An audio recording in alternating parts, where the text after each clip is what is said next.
आणि एक धक्कादायक बातमी आपल्यापर्यंत पोहोचते। फी भरण्यासाठी 2 दिवस बाकी असताना सुद्धा विद्यार्थ्यांना शाळेतनं बाहेर काढल्याचा धक्कादायक प्रकार समोर आलाय।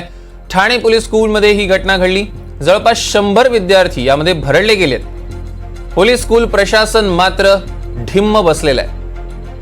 शाळेभोवती विद्यार्थ्यांचा गराडा बघायला मिळतोय। या क्षणाची सगळ्यात मोठी बातमी, फी न भरल्यानं विद्यार्थ्यांना बाहेर काढण्यात आलं आणि फी भरण्यासाठी अजूनही 2 दिवस शिल्लक होते, बाकी होते। मात्र तरीही या ठाणे पोलीस स्कूलनं विद्यार्थ्यांना शाळेतनं बाहेर काढलेला आहे।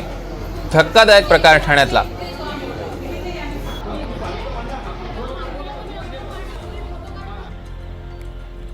आज ठाणे येथील ठाणे पोलीस स्कूल जे आहे त्या ठिकाणी एकूण 112 विद्यार्थ्यांना शाळेमध्ये प्रवेश हे नाकारलं होतं।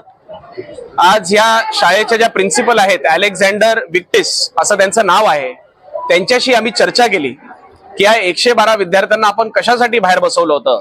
तर त्यांचं असं म्हणणं आहे की या विद्यार्थ्यांनी त्यांची फी भरली नव्हती, त्यामुळे आज त्यांना आम्ही बाहेर बसवलेलं आहे।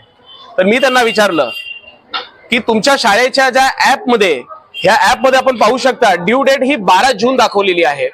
तर त्यांचं असं म्हणणं आहे की जरी 12 तारीख असेल तरी आजपासूनच आम्ही ही कारवाई सुरू केलेली आहे। मी कुठेतरी विद्यार्थ्यांना ह्या फीच्या माध्यमातून त्रास देण्याचं जे काम आज या शाळेच्या आणि त्यांच्या मॅनेजमेंटने केलेलं आहे त्याचा पूर्णपणे विरोध करत आहे। युवा सेनेच्या माध्यमातून आज आपल्या सगळ्या मीडियाच्या जे मीडियाचे आमचे प्रतिनिधी आहेत त्यांचा मनापासून आभार व्यक्त करतो की त्यांनी जे व्हिडिओ काढले त्या व्हिडिओमुळे आज खरं तर या 112 विद्यार्थ्यांना प्रवेश तरी मिळालेला आहे।